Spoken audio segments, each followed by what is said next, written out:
High বন্ধুরা, সবাই কেমন আছো? আমি তো ভালো আছি। আর আজকে একটা নতুন ব্লগ নিয়ে তোমাদের সাথে চলে এলাম।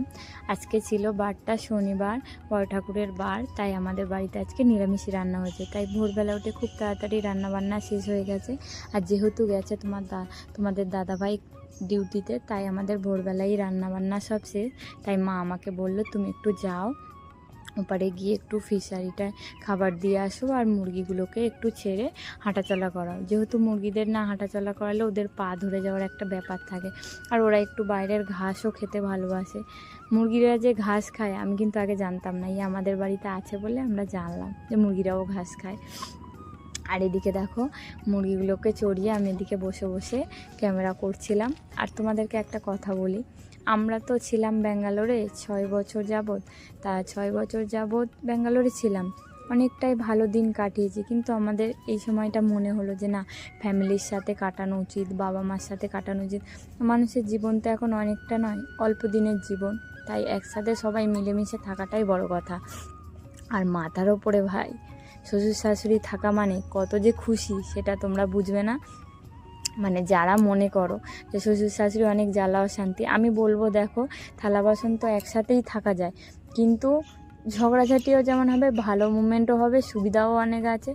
অসুবিধাটা বলা ভুল, মানিয়ে নিলে সবই হয়। এবার কিছু কিছু মানুষ থাকে যারা মানাতে পারে না, কিছু কিছু মানুষ মানতে পারে না, কিছু কিছু মানুষ প্রচুর খারাপ থাকে। এবার শ্বশুর শাশুড়ি সবাই ভাই খারাপ, কিন্তু সেটা স্বামীর ওপরে। স্বামী ভালো হলে শ্বশুর শাশুড়ি ভালো, স্বামী খারাপ হলে শ্বশুর শাশুড়ি খারাপ। তাই এটা স্বামীর ওপরেই ছেড়ে দাও যে তোমার শ্বশুর শাশুড়ি ভালো হবে না খারাপ হবে। আর এদিকে আমার বাবুকে আমি খেলা করাচ্ছি। আর এই ছোট্ট বাচ্চাটার জন্য আরও আমি যাই না, কারণ গেলে তো ওকে ছেড়ে যেতে হবে। আর ওকে নিয়ে গেলে ও দাদু ঠাম্মাকে পাবে না, ও দাদু ঠাম্মা ওকে খুব ভালোবাসে। তাই আমি চেষ্টা করি ও যেন সবার ভালোবাসা পায়। ছোট থেকে আমি যেটা আদরটা ভালোবাসা পাইনি, সেটা আমার ছেলে পাক, এতেই আমি যাইনি বন্ধুরা।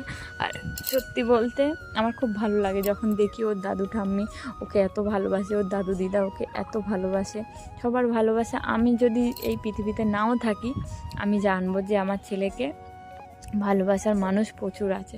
তাই বলবো যে ছেলেকে যারাই ভালোবাসে আমার, তাদের সারা জীবন তাদের প্রতি আমার অনেক ভালোবাসা থাকবে। আর যেহেতু ও আমার জীবন, তাই ওকে যারা ভালোবাসে আমি তাদের সবাইকেই ভালোবাসি। এটা আমার মনের কথা। মানে তারা হয়তো অনেক কথা বলে, কিন্তু আমি মনে রাখি না।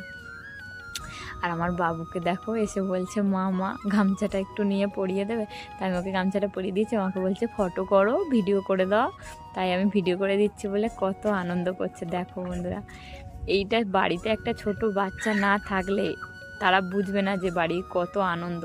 আমাদের বাড়িতে এখন ছোট বাচ্চাটা আছে, তাই খুব ভালো লাগে। বাচ্চা তো সবার বাড়ি থাকে, কিন্তু বড় হয়ে যায়। তাই এই সময়টা যে কত আনন্দে, বড় হয়ে গেলে আর আনন্দটা থাকবে না। তাই মাঝে মাঝে ভাবি। টাটা বন্ধুরা।